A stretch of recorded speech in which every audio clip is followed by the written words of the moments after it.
Hello friends, how are you? Today I have come before you with a new episode. This one will be a bit difficult. Its structures are also a bit difficult. If you can master this, learning English will become easier for you. I want to say one thing at the beginning, that is, if you haven't subscribed my channel yet, then subscribe now. Let's find out what you need to do to learn English. To learn English, here's what you have to do. You have to practice speaking every day. You have to learn new words and phrases. You have to listen to English songs, podcasts, or videos. You have to read English books, articles, or stories.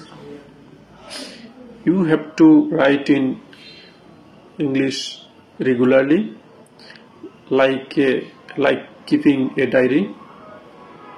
You have to focus on grammar and sentence structure. You have to talk with English speaking friends or classmates. You have to watch English movies or shows to improve listening.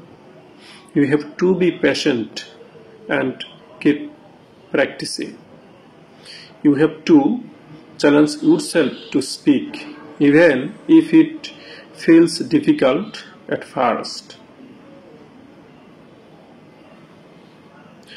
By doing these things consistently, your English will improve.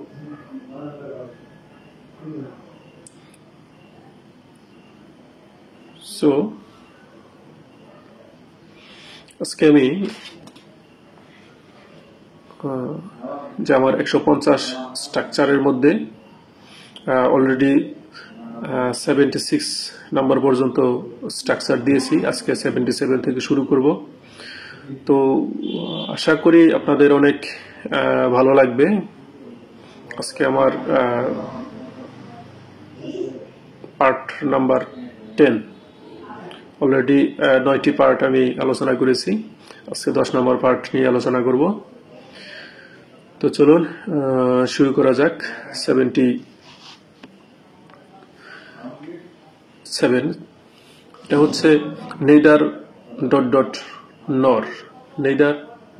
নর এর অর্থ হচ্ছে না না বা এবং না, না না বা এবং না।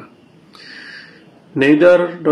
নর একটি বাক্য গঠন যা দুটি নেতিবাচক পরিস্থিতি বা বিষয়কে একসাথে বোঝাতে ব্যবহৃত হয়। স্ট্রাকচারগুলো এরকম: neither plus subject plus auxiliary verb plus main verb, comma, nor plus subject plus auxiliary verb plus main verb. আরেকটা স্ট্রাকচার হচ্ছে subject plus neither plus auxiliary verb plus main verb, comma, nor plus auxiliary verb plus subject plus main verb. এবার আসে example. Number 1, neither the teacher nor the students were present in the classroom. শিক্ষক ও ছাত্ররা কেউই শ্রেণীকক্ষে উপস্থিত ছিল না। Number 2, she neither drinks coffee nor tea. সে চা বা কফি কিছুই পান করে না। Number 3, neither did they agree to the plan nor did they suggest an alternative. তারা পরিকল্পনায় সম্মত হয়নি এবং তারা কোনো বিকল্প প্রস্তাব করেনি। Number 4, I can neither swim nor ride a bike. আমি সাঁতার কাটতে পারি না এবং বাইক চালাতে পারি না। Number 5, neither John nor Mike attended the meeting. জন এবং মাই কেউই মিটিংয়ে অংশগ্রহণ করেনি। এই বাক্যগুলোতে নেইদার ডট ডট নর ব্যবহৃত হয়েছে দুটি নেতিবাচক বিষয় যা বা কাজ একসাথে উল্লেখ করতে। এই হলো 77 নাম্বার। এরপরে আসি 78। এটা হচ্ছে প্রোভাইডেড দ্যাট।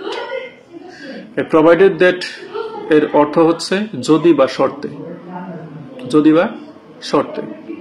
প্রোভাইডেড দ্যাট একটি শর্ত বা শর্ত সাপেক্ষ ব্যাপার বোঝাতে ব্যবহৃত হয়।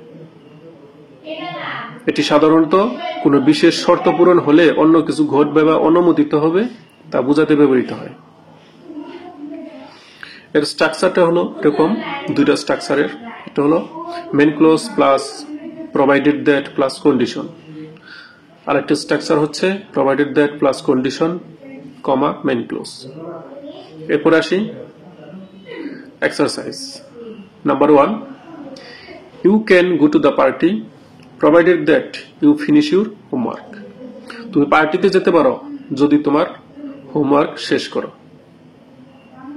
Number 2, we will approve the project provided that the budget is within limits. আমরা প্রকল্পটি অনুমোদন করব, শর্ত হলো বাজেট সীমার মধ্যে থাকতে হবে। Number 3, she will get the job provided that she passes the interview. সে চাকরি পাবে যদি সে ইন্টারভিউতে পাস করে। Number 4, you can borrow my car provided that you return it on time. তুমি আমার গাড়ি ধার নিতে পারো যদি তুমি তা সময় মতো ফেরত দাও।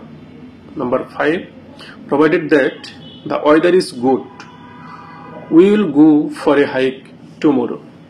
যদি আবহাওয়া ভালো থাকে তাহলে আমরা আগামীকাল হাইকিং এ যাব। এই বাক্যগুলোর মধ্যে প্রোভাইডেড দ্যাট ব্যবহৃত হয়েছে একটি শর্ত পূরণ হলে কিছু ঘটবে বা অনুমোদিত হবে বোঝাতে। তো বন্ধুগণ, আবারও বলছি, যারা এখনো সাবস্ক্রাইব করেননি দয়া করে সাবস্ক্রাইব করবেন এবং লাইক কমেন্ট করে পাশে থাকবেন। এরপর আসি 79। whether dot dot or not. এর অর্থ হচ্ছে যদি না হয় বা কি কিনা। যদি না হয় বা কি কিনা। whether dot dot or not একটি বাক্য গঠন যা দুটি সম্ভাবনা বা বিকল্প বোঝাতে ব্যবহৃত হয়। এটি কোনো পরিস্থিতি বা সিদ্ধান্তের শর্ত বোঝাতে ব্যবহৃত হয়। স্ট্রাকচার হচ্ছে whether plus subject plus verb plus or not comma main clause. আরেকটা স্ট্রাকচার হচ্ছে main clause plus whether plus subject plus verb plus or not. এর উদাহরণগুলো এরকম। Number 1, I don't know whether she will come or not. আমি জানি না সে আসবে কিনা। whether it rains or not, we will go for a walk. বৃষ্টি হোক আর না হোক আমরা হাঁটতে যাব। 3, he will attend the meeting whether you invite him or not. তুমি তাকে আমন্ত্রণ জানাও বা না জানাও সে মিটিং অংশ নেবে। Number 4, I am not sure whether I will be able to finish the project or not.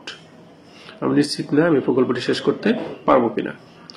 Number 5, whether you like it or not, we are going to the concert. তুমি এটি পছন্দ করো বা না করো আমরা কনসার্টে যাচ্ছি। এই বাক্যগুলোতে whether dot dot or not ব্যবহার করা হচ্ছে দুটি বিকল্প বা শর্তের মধ্যে বিভ্রান্তি বা সিদ্ধান্ত প্রকাশ করতে। এরপর আসি number 80। The more dot dot the more একটি বাক্য গঠন যা দুটি ঘটনা বা পরিস্থিতির মধ্যে সম্পর্ক প্রকাশ করতে ব্যবহৃত হয়, যেখানে একটি ঘটনা বাড়ানোর সাথে অন্যটি আরো বাড়ে বা প্রভাবিত হয়। এর অর্থ হচ্ছে যত বেশি তত বেশি বা যত বেশি ততই। স্ট্রাকচারটা হচ্ছে এরকম, the more plus subject plus verb comma the more plus subject plus verb. এরপর আসি exercise number 1, the more you practise the better you become. তুমি যত বেশি অনুসরণ করবে তত বেশি ভালো হবে। Number 2, the more I read the more I learn. আমি যত বেশি পড়ি তত বেশি শিখি।